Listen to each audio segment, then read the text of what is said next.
Boy, oh boy. Welcome to the show, everybody. My name is Mark Farzetta. This is the Farzy Show presented by MyBookie. MyBookie.ag. It's lovely to have you along for the ride. I have this story on Jason Kelce. You've seen the report from Jeff McClain yesterday that Jason Kelce, Fletcher Cox are leaning towards retirement. Well, we have somebody that is the most recent Philadelphia media person to speak to Jason Kelce on the program today. And we didn't have a lot of time to break down this story until today. We had the hirings to get to. We had reaction to the hirings to get to. And we haven't heard anything from Jason Kelce himself as far as he's retiring, he's not retiring. It's still just leading to more speculation, if you will. And then this story came out by Olivia Reiner. And I mentioned yesterday that I wanted to get Olivia on the show. I reached out. And sure enough, she was kind enough to grace us with her presence. So she'll be joining the show a little bit later today. And it was really interesting. We had the conversation last night. And how it played out, if you read the story, if you didn't read the story, it's a really fascinating thing. Because I've been in this situation where your boss basically says to you, go see if you can get this story. And then you're like, okay, so what do we just go down there and just hope for the best? Yeah, we're not gonna book the guest. We're not going to book time with Jason Kelce. Just see if we can go down there and get Jason Kelce. So the the Ravens are obviously hosting the AFC Championship game, just about an hour and a half, 2 hours max, just down I-95 from Philadelphia. So Olivia gets the assignment from the editor, goes down there, and I'm thinking this is how it all played out. She just happened to get him, and she just happened to just be in the right place, hopefully at the right time, and hopefully you get some quotes. And that's exactly how it played out. Olivia walks us through the whole thing. And the one quote that really sticks out, and we'll get into it right now, is this one. And it's about how he doesn't know what next year holds for him. He doesn't know what the future holds for him. Now, there is an optimistic quote that makes you think, oh, man, this guy's not retiring before this. But this is the one that has people all the buzz throughout the week. And it says, I don't know what's going to happen for me, but I do know I still want to be involved in the organization. I still want to be a part of it, regardless of what the decision is, because I don't want to ever feel like I'm on the outside looking in on these achievements, these accolades, and these opportunities that largely represent entire cities and fan bases and organization. It's too good a feeling to pass up. So that's the first time we see him really talk about anything in football, but not playing football. Can he be part of the front office somehow? Can he be part of the coaching staff somehow? Offensive coaching, quality control coach. What is he going to do? His wife is obviously from the area. He's supposedly building that mega mansion in the area. He ain't going anywhere, ladies and gentlemen. So I'm very curious to see what happens in the future, as we all are. But that story from Olivia Reiner is the latest from Jason Kelce himself on his retirement. Still, it just leads to more speculation. When Olivia joins us, she does have she highlights the optimistic point of view, which is, maybe one more year. Maybe these new coaches, maybe one more year. Maybe Vic Fangio running the defense. Maybe an experienced play caller on the offensive side of the football. Like, here's the thing. Kellen Moore, far more experienced than Shane Steichen as a play caller in the NFL, but far more of a track record in the NFL. There's a little cause for optimism there if you were going to hold on to Jason Kelce, possibly not retiring. Now, it wasn't a report per se from Jeff McClain yesterday. It was more of his gut feeling. What I think is going to happen is that they are leaning towards retirement, both Fletcher Cox and Jason Kelce. We shall see. This stuff matters. Fletcher Cox, his lady is from the area as well. So maybe that has something to do with him just saying, oh, no, them should hang it up. Stay in this Philadelphia area. That's that. Who knows? Maybe the Jets would need him. Maybe the Giants, maybe somebody else locally could use him. I don't know. Maybe even later in the season. Maybe he goes shopping for a second ring, just like Ndamukong Suh did, just like Linval Joseph did when they signed up with the Eagles a year ago. Unfortunately, they didn't get that ring, but so it is what it is. So we'll get into that conversation with Olivia Reiner because it is fascinating. Also, can we just please, can Joel Embiid stop playing? The knee has been swelling. Don't need him playing basketball. They have him play the second game of a back-to-back. Don't have him play the first game of the back-to-back against the Blazers. They have him in the lineup last night against the Golden State Warriors, And literally from jump, I had a horrible feeling about it. Oh, no, Embiid's going to play today. I'm like, oh, okay, didn't stay up for nothing. Then I'll watch a little bit. He gets fouled on the jump. He gets fouled on tip-off. Fouled at tip-off. First time it's happened this season where there's been a foul on the tip-off before the game, okay? So already not feeling great. Then he's got to leave the game. Then he comes back to the game. Then he gets his ankle rolled up on. Then he leaves again. He comes back to the game. And then he goes to set a screen and he gets his knee banged. Not the bad one, the good one. And then later he gets the knee, another knee landed on. Not great. Not the same on a different one. So we're working on both knees now. Look, the MVP award and the rules, you got to play 65 games, 20 minutes in 65 games for the season to qualify for the MVP award. No one should care. We have seen the show before. In my life, we've been blessed with at least two MVPs in Allen Iverson and Joel Embiid. That's great. That's awesome. I've seen the MVP award. You know what I haven't seen? Well, technically I was alive for it, but I didn't see it. I haven't seen the Sixers win a championship. Nothing else matters. Nothing else matters. I've seen 2 MVP seasons, and oh man, memories and how amazing and great. But I haven't seen a championship. We haven't seen. Let's get a championship. That's all that matters. Having Joel Embiid healthy, having Joel Embiid well rested and fresh for the playoffs is all that matters. Nothing else matters. Please, why are we doing this? Doesn't make any sense. Doesn't make any sense. But he goes out there last night. He logs a total of 30 minutes in the game on 5 of 18 shooting, 2 of 6 from beyond the arc, only attempts 2 free throws, and gets 14 points in the 119-107 loss to the Golden State Warriors. Tobias Harris was the leading scorer with 26 points. Maxey also did not play last night. Or did not play again last night, I should say. Korkmaz, 19 points, 22 minutes. There you go, Ferky. But as far as Embiid goes, Nick Nurse said after the game, it's got nothing to do with the knee that's been bothering him. This is a new thing. Cool. Great news. Glad he's playing. I never thought I'd be in the school of, let this guy play less. I never thought I'd be in the school of that, but I'm in the school of that now. That's exactly where I am. That's 1,000 billion% as to where I'm at. Don't need him to play. Don't need him to play. Seen the movie, know how it ends. Want to see a new movie with a better ending. That's as far as that goes. All right. So this is an unfortunate story. I did not expect to be talking about anything like this when the season started. The Flyers had been creating a lot of great vibes this season.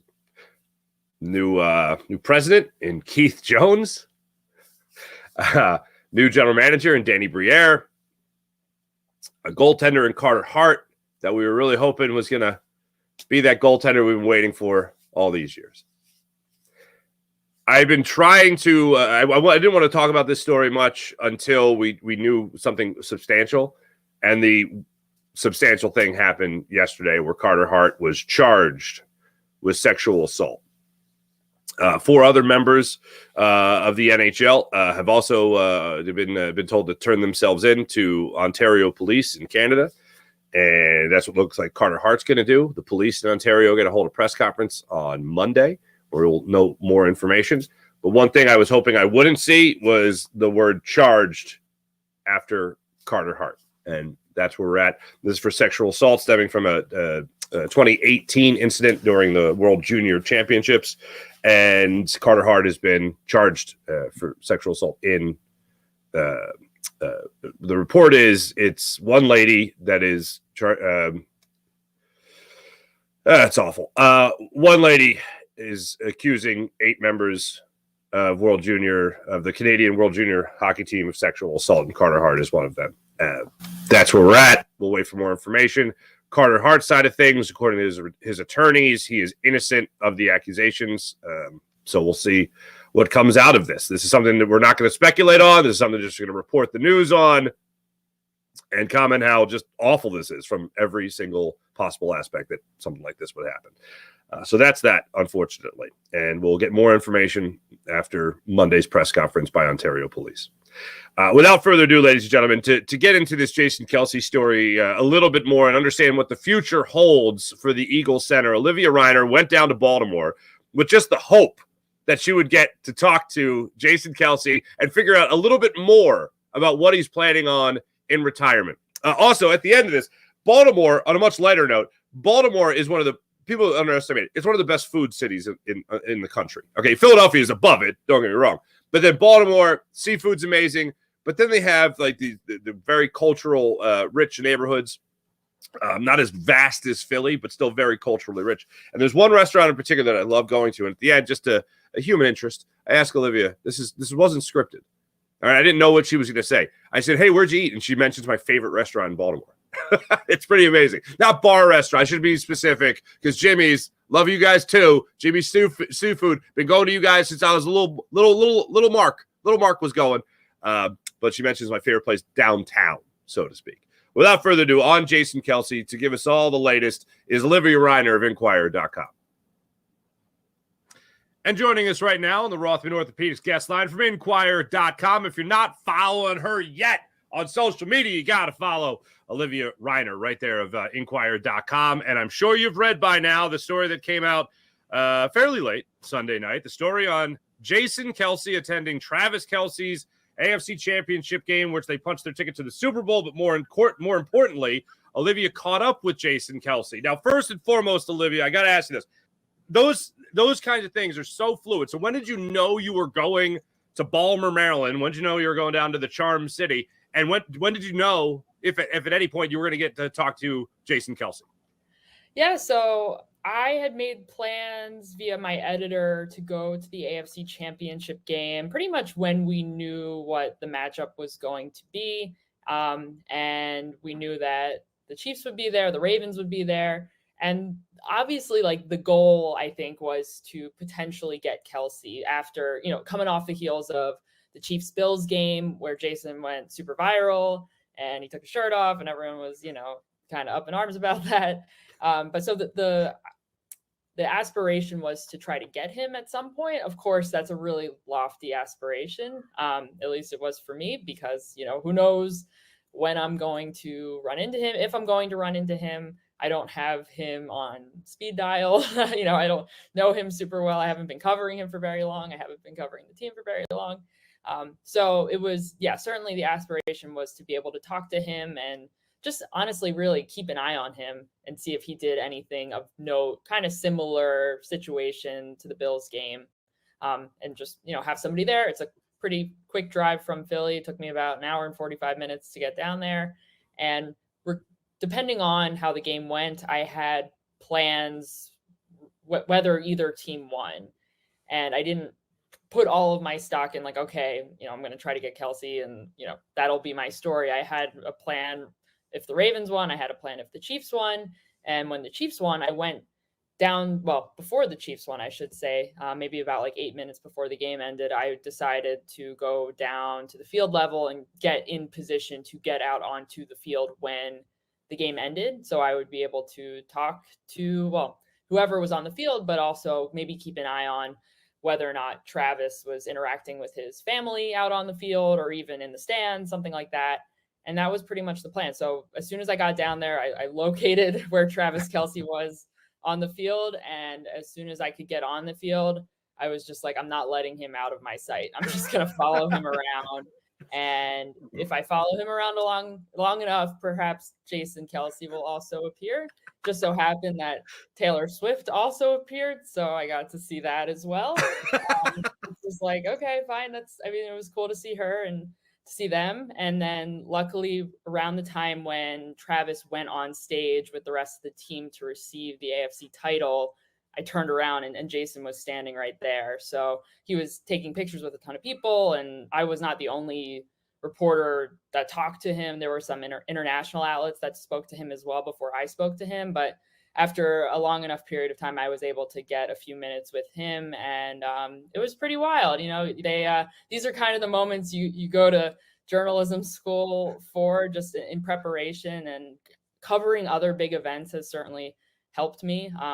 In a situation like this where you have to have a plan, you have to be prepared, but you also have to be prepared to abandon that plan if something else comes up that's more important. So that's kind of like the inside baseball of what happened. That is incredible. Plus, I love the idea of Philadelphia being the only place in the world, in this galaxy, where it's like, well, if you can't get Jason Kelce, I guess get Taylor Swift. I mean, if it's just like, we'll downshift to Taylor Swift. No. But okay, so that moment happens where you see Jason Kelce, and I've been there, not for the Inquirer or anything, but I've been there where is it that type of moment where it's like you just ask, can I get you for a couple minutes? And your whole night is riding on yes or no. Is that the way? Did you have to approach Jason Kelce and say, hey, can I grab you for a couple minutes? Was it one of those deals? Yeah, pretty much. He had already talked to 2 other outlets before me, so part of me was like, okay, he's open to doing interviews right now. That's good for me.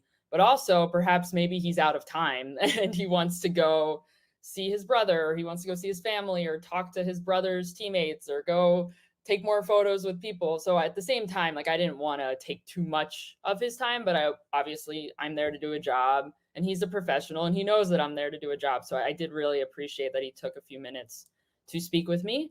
But like I said, if it didn't work out, I had a backup plan that I would have pursued, and it would have been fine as well. But I was in the right place at the right time. I was lucky, and he was kind enough to agree to speak with me.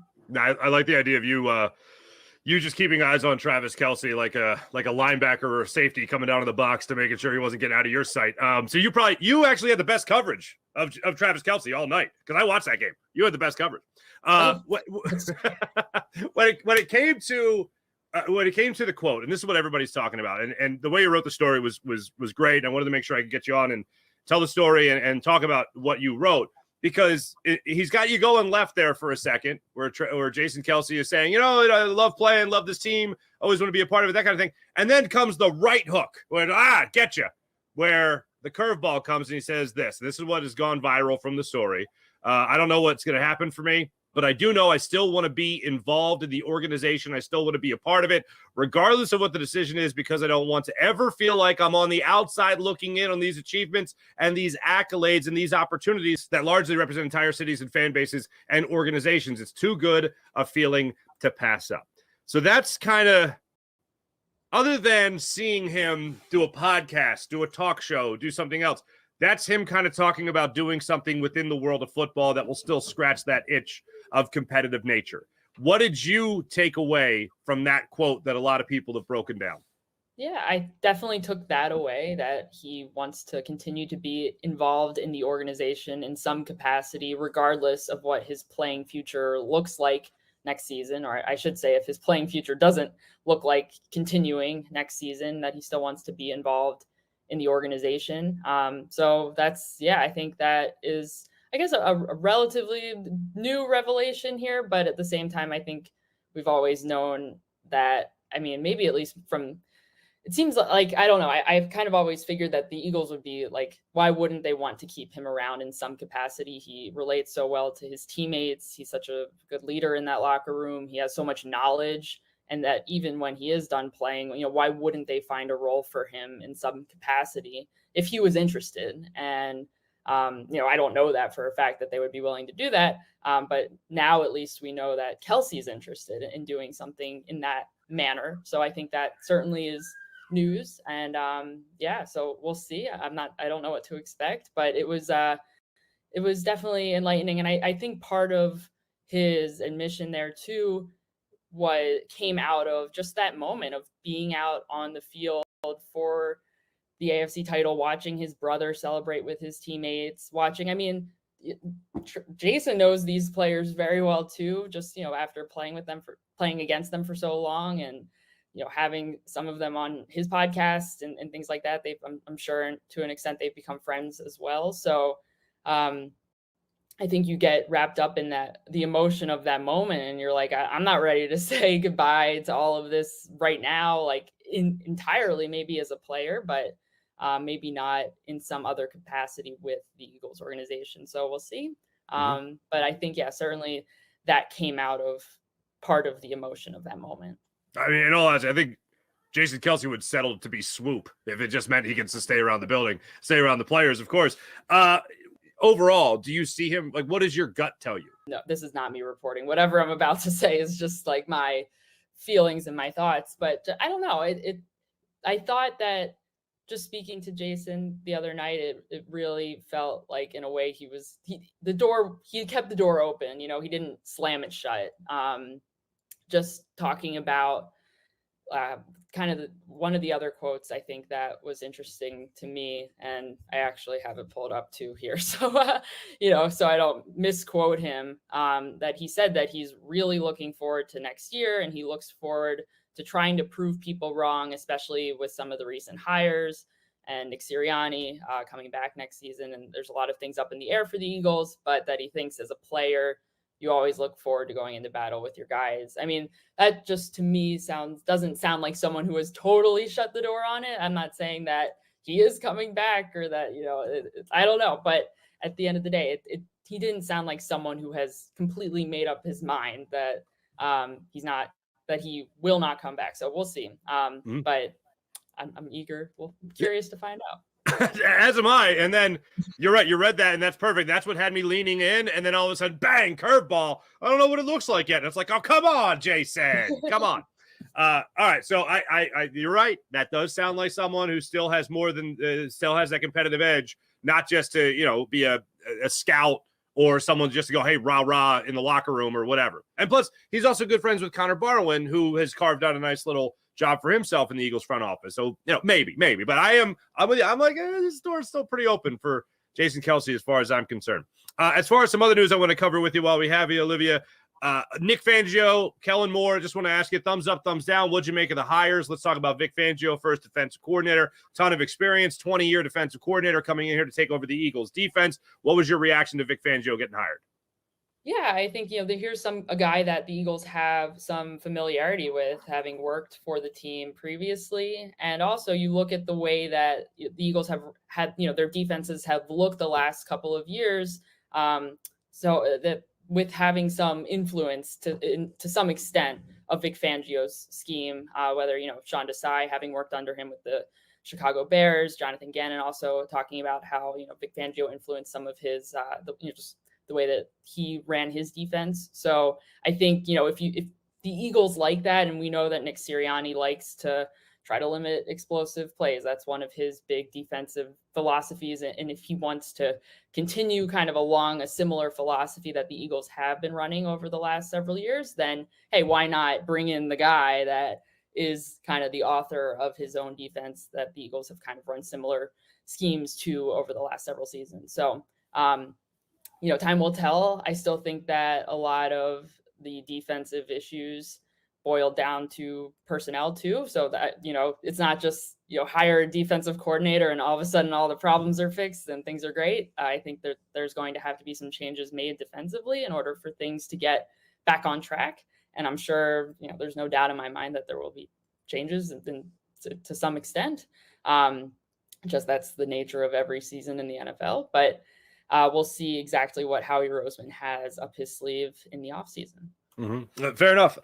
And now for the offensive side of the football, I still haven't seen it become official yet with Kellen Moore. I'm assuming this is happening. So Kellen Moore, that soon to be announced hiring, I guess, for the Eagles. What do you make of him coming to Philadelphia? Sure. Yeah, we the Inquirer have not confirmed it yet, but it has been reported out there that he will become the next offensive coordinator. So I guess, under the assumption and kind of the reports that Kellen Moore will be the next Eagles offensive coordinator. I think, again, I'm eager to see, like, right now, everything to me is it's a thumbs up.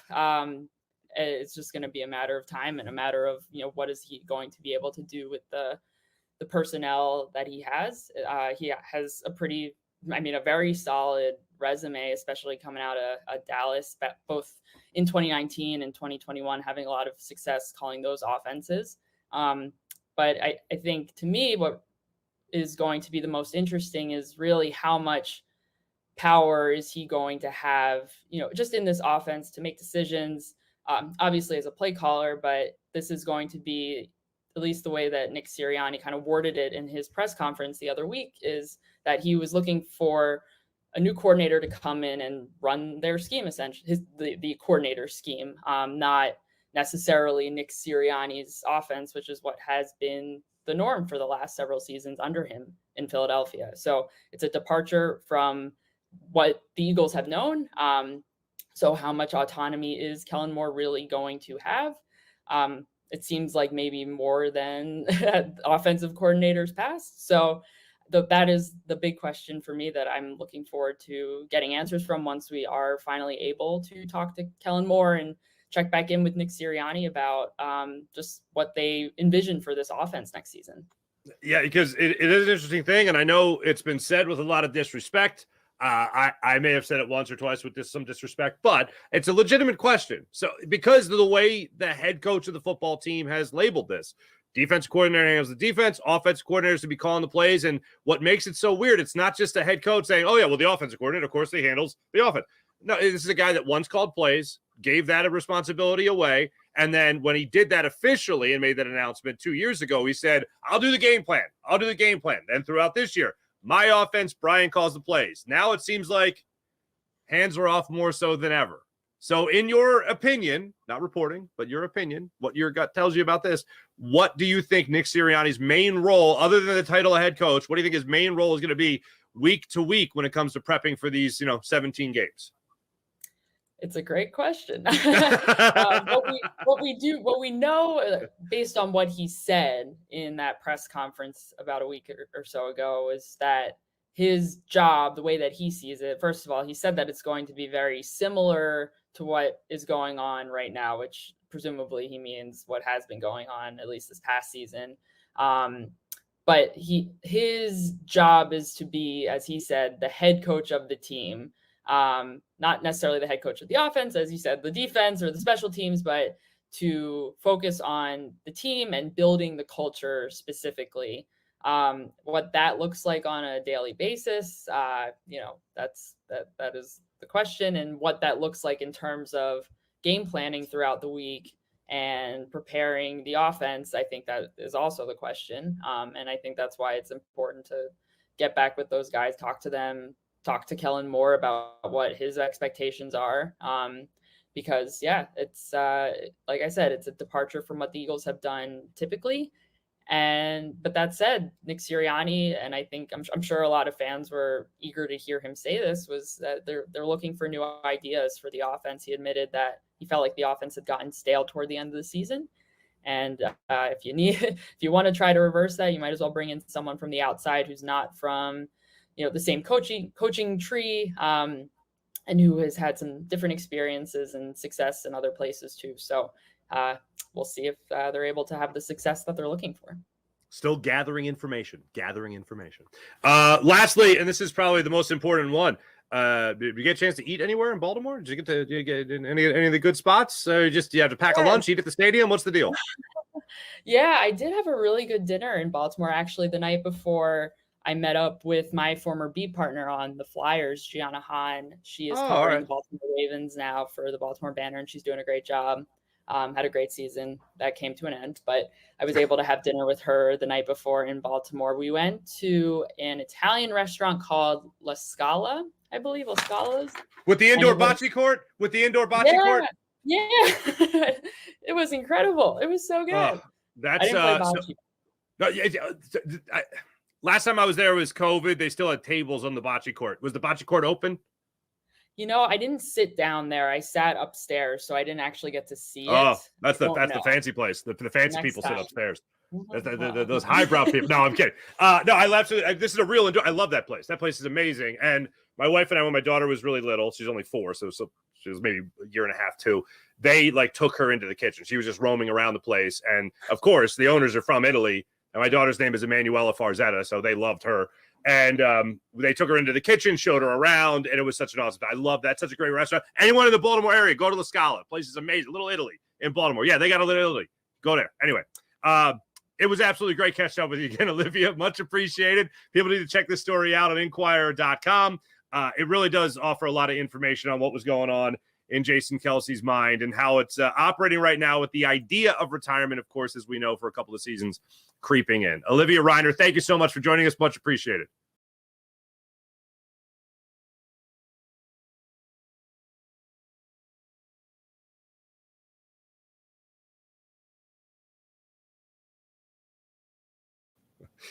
Now, turn my mic back on. Before we go any further, let's talk about our friends at the Game Time app. Download the Game Time app to your phone. Create an account, use promo code Farzy. That's promo code Farzy at the Game Time app, and you'll get $20 off your first purchase at the Game Time app. You want to go to the big game? You want to go to the concert? You want to go to the comedy show? Want to go to the theater? Game Time app has got your tickets. And how about this? If you find tickets for less anywhere else, Game Time app will get you back 110% of the difference. Start finding them in the same section, same row for less. Game Time app's got you 110% of the difference. Also, last minute ticket deals, flash ticket deals, also ticket deals an hour after the event starts. So download the Game Time app to your phone, create an account, use promo code Farzy, and we'll get you $20 off your first purchase at the Game Time app. So make sure you check that out. How about the great people at MyBookie, mybookie.ag? You want to bet on the big game coming up a week from Sunday? Want to bet on basketball? Want to bet on spring training when that's rolling around in 2 weeks, 3 weeks?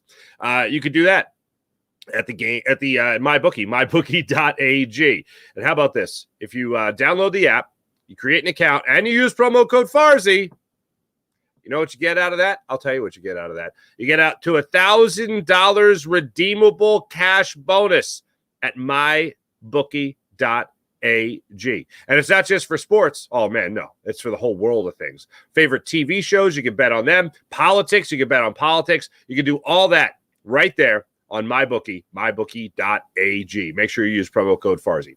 How about the people at PHL Sports Nation, Philadelphia Sports Nation, enhancing your Philadelphia sports fan experience across all social media and blogs? That's phlsportsnation.com. And also, don't forget about the great people at Sky Motorcars, skymotorcars.com. Before we get to our chat check today, I do want to get into this with the Jason Kelce story. It is fascinating.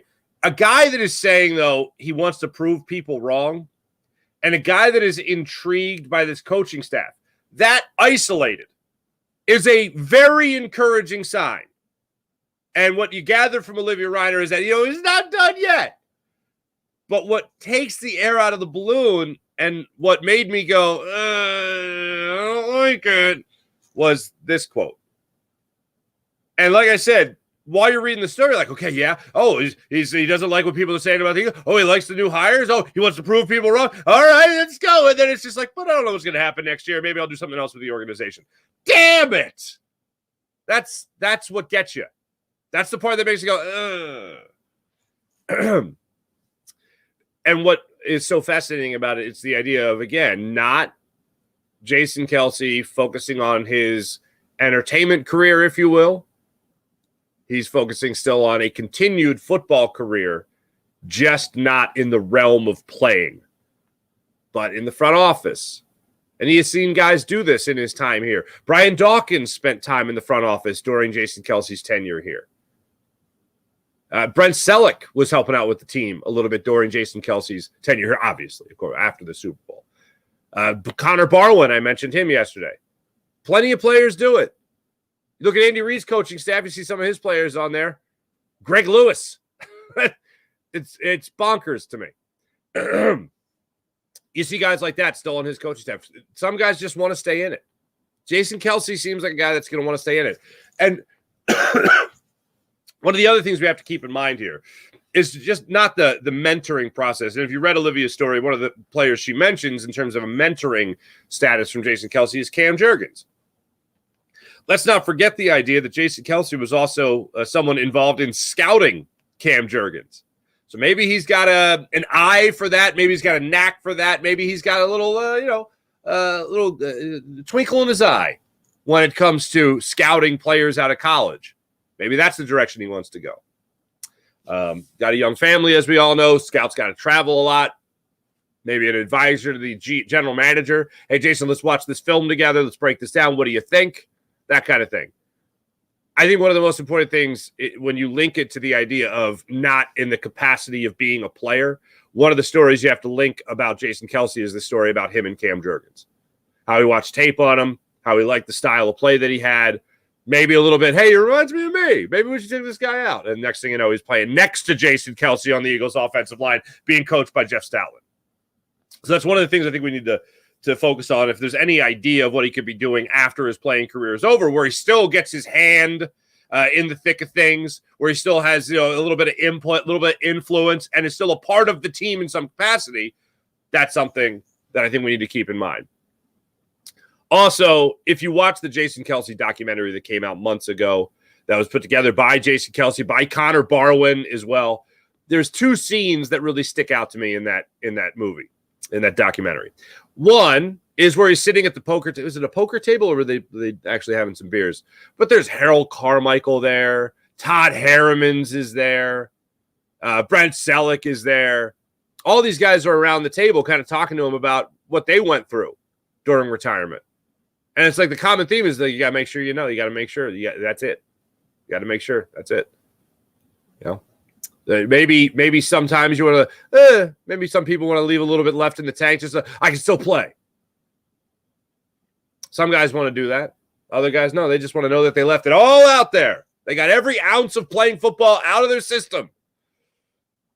Again, I wish it confirmed something, but I don't think we're going to have anything confirmed until closer to the new league year when it comes to Jason Kelce's future as a player or whatever his role is going to be in the franchise.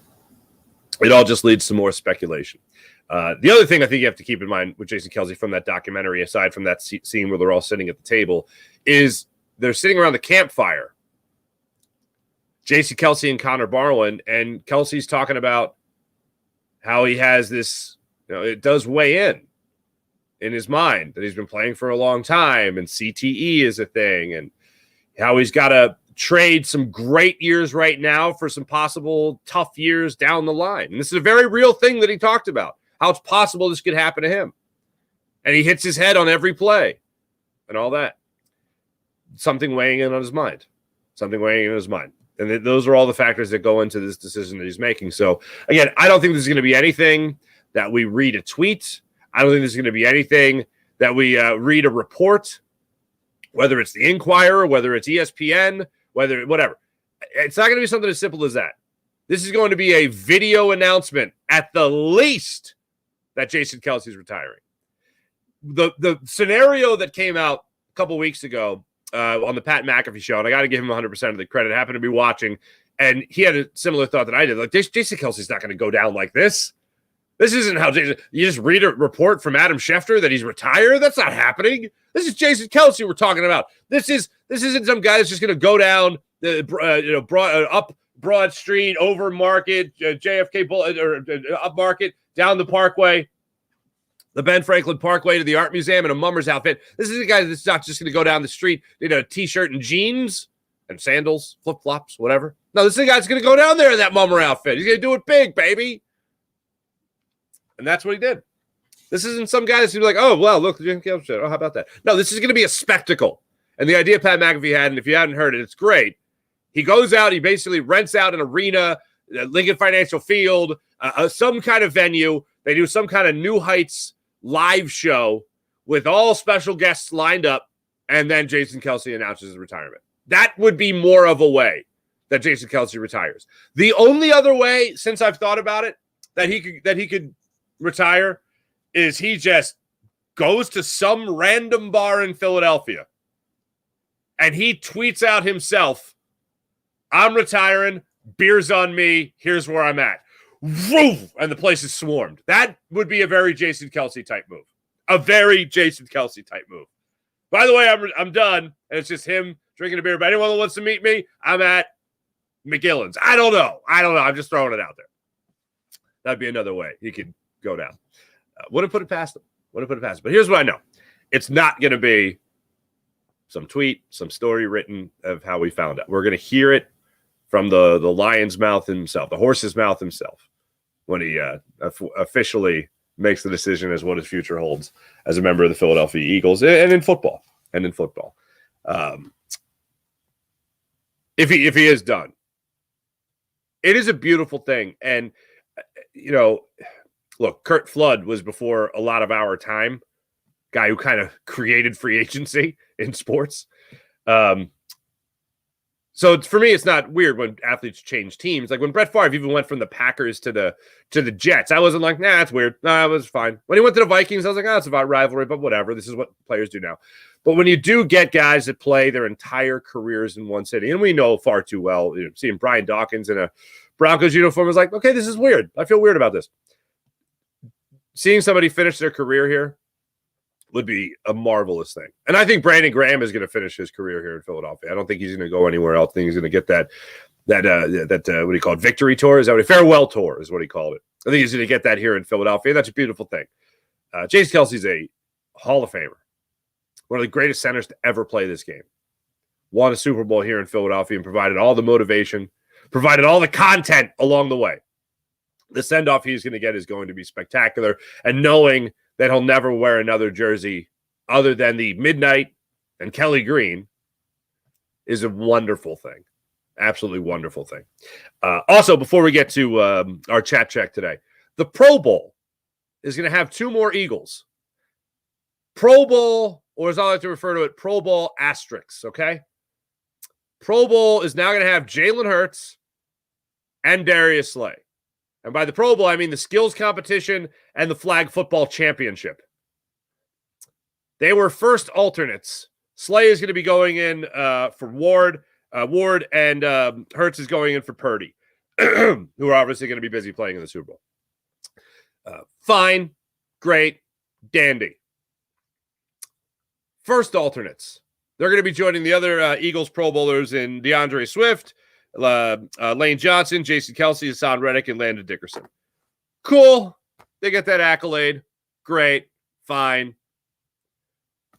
This is just something that I wish would go away. They should just name the Pro Bowl. These are the Pro Bowlers and not have a Pro Bowl. For the people wondering with the flag football game, why they even bother having this anymore, I'll tell you why. One word, sponsorship. I've had plenty of conversations with people that are at the Pro Bowl every single year. They're part of organizing it and all that stuff. The Pro Bowl is never going to go away because this is where the NFL really, really, really, really spoils their sponsors. I don't know if you guys have ever worked in corporate America and had to go to that big corporate function where everyone flies into town and all that stuff. And pharmaceutical companies, I know they have these all the time. Oh, man, the NFL, this is their big event. The Super Bowl is wonderful, and they do that too. But this is where you get a little bit more up close and personal with the players. And this is where the sponsors can take those pictures and have the meet and greets and all that type of stuff. That's why the Pro Bowl is never going away. That's why they will demean it, devalue it to a flag football game. And a skills competition. Skills competition is always fun. You see the players having fun, long, tall, whatever the hell they do. It's great. But the flag football game is like, yeah, okay. All right. I don't know why we're doing this. Oh, yeah, sponsorship. That's why we're doing it. But either way, Jalen Hurts goes to another Pro Bowl, as does Darius Slay. So they join some of their teammates there. So good for them. Let's get into our chat check today and talk to you fine people and see how you guys are doing. John Carter. Oh, hey, John. What a great show. Stay blessed and mighty and strong. I will. Thank you, John. Very much so. Teresa, what's going on? Kevin, hello. Teresa, I'm so happy to hear yesterday Jalen and Slay are going to the Pro Bowl. Yay. I'm happy to see that I'm happy to see it. The only thing I can't get on board with is the yay. Meh. Andrew, what's up, Andrew Dirk? Ready for the draft? Excited to see what Hurt does. Oh, Clint Hurt. Yeah. With Davis and Carter. I'm excited for that as well. The Eagles recently tweeted out the video as a GIF of Jalen Carter finishing second in second place in the defensive rookie of the year voting and all that stuff. And it's like Jalen Carter pointing to the fact that he's second. And it's like, he was supposed to win it. What happened? What happened? Like, that was supposed to solidify the steal of getting him at number 9 in the draft. That's what it was. And then fell off a cliff at the end of the season. So Jordan Davis, another year of being a pro under his belt. A month earlier, they're going into the offseason. A month less of playing games and preparing. I really hope that this bears fruit next year. in December and January. That's what I really hope, that it bears fruit at that point. Rookie wall goes away. No excuse of, they played a lot of football. And that Clint Hurt just absolutely puts them over the top as far as what their potential is. Really unlocks their potential. What the hell? Why not? Campbell, I'll put you up there. What's up, Campbell? How are you? Trade Embiid. You know, yesterday, while I'm watching him late last night get banged around in that game, it was if I'm being really honest, if I really start thinking about it, going into the game and knowing that his knee had swelled and he's having this problem and he's had knee problems in the past and blah, blah, blah. At what point does Joel Embiid become the guy you unload? I know a lot of people were there at the end of last season with the way everything ended, and I got to the point of, I'm not pushing Embiid out the door, but I'm answering calls. I'm taking calls. What are you willing to give me for him? Oh, Rudy Gobert-esque package? Yeah, okay. We can talk. That's the difference for me. Now, with the way this season could end, do you really hold on to Embiid for another year after this? This is one of the awful things about the reality of the season is this could be it. In the offseason, you could see the Sixers moving on from him. You could see Tyrese Maxey being the guy, and a guy that's young enough to grow with whatever talent you would get back and picks you would get for Joel Embiid. So the thought is there. And the unfortunate part of it is that it could have to do with just his health breaking down. And he's never been a model of health, as we all know. And it sucks because, I've so enjoyed watching him play the sport of basketball. I wish that we just had a little bit more substance in terms of playoff victories and an NBA championship, obviously. But the thought is definitely there. Teresa face palming. What's going on with these players from good to worse? Are we talking about Embiid still? Or are we talking about Jalen Carter? Trade everybody. Okay, I think that means the Sixers. Okay, trade everybody. Rebuild. I'm not trading Maxey. No, sir. No, ma'am. No, anyone. Sean Kilrain, good morning. Sean Gillespie, good morning. Sean Gillespie, Jason Kelce is way more important than Taylor Swift. I'll say this. Gianna, now I'm thinking about Gianna Hahn, her friend in Baltimore who covered the Flyers. Olivia tracks Travis Kelce, finds Jason Kelce, gets the interview, and meantime gets all this footage of Travis Kelce and Taylor Swift linking up after the game. Goes viral, like over 1,000 retweets, if you will, if you call that viral. I think that's pretty good. And get Tay-Tay involved. She's the kingmaker. Sean, still can't believe how the Ravens wet the bed again in the playoffs, and of course the Bills. It's insane. I really thought the Ravens were going to win that game. Thought this was going to be their year. And then Patrick Mahomes. How do you bet against them? Eagles definitely need to retain Kelce's mentorship in an advisory role at least. Yeah, Jason Kelce, I'll put it this way. Jason Kelce's not done with the Philadelphia Eagles. He's going to be around. Bucks confirmed they have interviewed former Eagles offensive coordinator Brian Johnson today for their head coaching opening. Peace out. I wish Brian Johnson nothing but the best. I hope he gets hope he has a long and awesome career. I really do hope the best for him. Sirianni basically did what the puppet master asked of him. Watch Kellen Moore become head coach. Once Nicky Pom-Poms falters, Farzy. Nicky Pom-Poms. I really find it difficult. They have to have sputtering out of the gate in order for Kellen Moore to take over as a head coach. But here's the thing. If they sputter out of the gate and the offense looks terrible, you don't promote the offensive coordinator. It's so complex. It really is. Does Vic Fangio? I don't think Vic Fangio, who is changing locations and changing jobs to be closer to family, is necessarily really feeling the head coaching responsibilities. I told you guys I'm watching Hard Knocks just to pick up whatever I can on Vic Fangio. I told you I was through like three or four episodes and hadn't seen Vic Fangio. Well, it turns out I was through 3.5 episodes. So I like to watch it. It's my breakfast show. I get done the show. My wife and I get the kids ready for school, and I have my breakfast show. I'll have breakfast. I'll watch a show. And Hard Knocks right now is my breakfast show. So I'm watching it, and of course, I say on yesterday's show, I haven't seen Vic Fangio. Where's Vic Fangio? I haven't even seen it. Hasn't even walked by the camera. So I'm 5 minutes into the second part of episode 4. And sure enough, the first person I see is Vic Fangio. But it's nothing. It's him standing there with Mike McDaniel. And Mike McDaniel's like, oh, well, it's going to be a big game against the Titans. Vic Fangio's like, yeah. They run good, basically. That's all there is. There's nothing, not a lot to it. Still no coaching. No real insight to the Vic Fangio defense coordinator position. Got Nicky Pom-Poms in here. Okay. Sean Gillespie. It must be the Rooney rule that Brian keeps getting interviews. The idiot rule. Why Bieniemy isn't getting any. Sean? Yeah.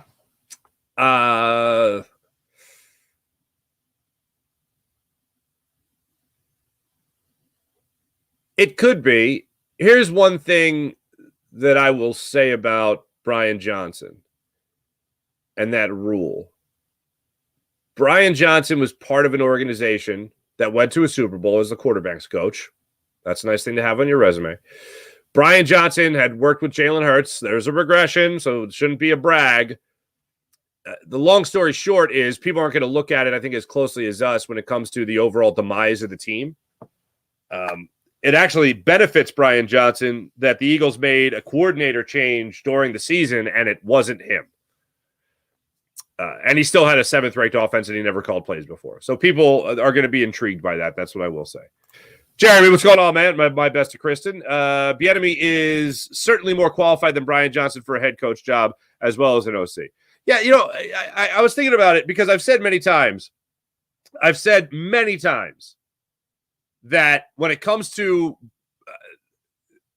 Kellen Moore, it's the typical, I'm not blown away, but it's a good hire. I'm not amazed, but it's a good hire. Eric Bieniemy would blow me away. Eric Bieniemy would be, because this is a guy that has been poised to be a head coach for a long time, and for whatever reason, and maybe it's because he's too hard on guys. I don't know. He hasn't gotten that job just yet. But I did find it interesting. One of the takeaways I did have, and I mentioned this around the same time yesterday, so I won't dwell on it, but the relationship he had with Tyreek Hill. Tyreek Hill, as a member of the Dolphins, came over to Eric Bieniemy with the Commanders this past season and was like, hey, I wouldn't be where I am without you, coach. And Eric Bieniemy was like, oh, I love you, dude. A very nice moment. So it's like, we can't be that bad.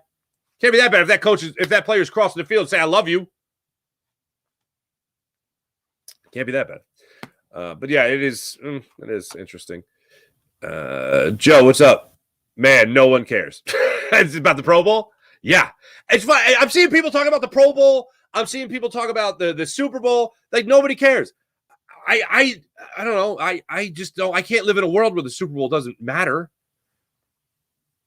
And I can't root for I want the Chiefs to win. I can't root for the 49ers. Right now, the 49ers have it in their back pocket. And let's be real. Okay, let's be real here. If we were in the 49ers' shoes and we were down to our 4th-string quarterback in an NFC championship game, we'd be pretty, we wouldn't drag them through the mud as much, but we would be like, this sucks, all right? And then we would talk about how our 4th-string quarterback isn't good enough, and we'd probably blame Howie Roseman. That's probably how it would go. But we'd blame Howie, we'd blame Nick, we'd blame the players before we, poo-pooed the 49ers parade, okay? Their happiness. We'd focus on us before we started talking about them. So they have it in there. They have that feather in their cap. If we would have been healthy, we would have beat you. Okay, that's adorable. If they win the Super Bowl, they will. You think they've been annoying this whole time? Wait till they win a Super Bowl. I can't root for that. I'd rather root for a continued dynasty in Patrick Mahomes, Travis Kelce, and yes, that Taylor makes it back from her Japanese concert and makes it back in time to watch the Super Bowl, and she's there. Because again, I love, and I'm rooting for those two. I love. So that's where I'm at with that. So I'm rooting for the Chiefs. I want the Chiefs to win that game. But yes, it does. I do get the vibes that nobody cares, unfortunately. No way Kelce gets out like this. It left a bad taste in his mouth. Losing to the Bucs in the playoffs, Travis in the Super Bowl. He has to up his brother. That's great. I don't want to see either there. Both teams. Yeah, I don't want to see either. Have the Pro Bowl after the Super Bowl. Sean, they tried it. Nobody watched it. They do it before, and nobody watches it. So, doesn't matter. One thing I do hate is that it devalues the Pro Bowl because nobody plays in it. Or not nobody plays in it, but now fewer players play in it because, the really good players, a lot of them are on Super Bowl teams. Go figure. If Kelce is worried about concussions, has anyone asked him if he would use a safer helmet covering games? Oh, that's interesting. I didn't know that. This is Jim West VT asking because Virginia Tech Center from Bethlehem wears one in games due to past concussions. That's interesting. Richie Mack, too bad A.J. Brown is not going to be there. It's getting me nervous. It's going to feed the media narrative that Brown does not want to be here.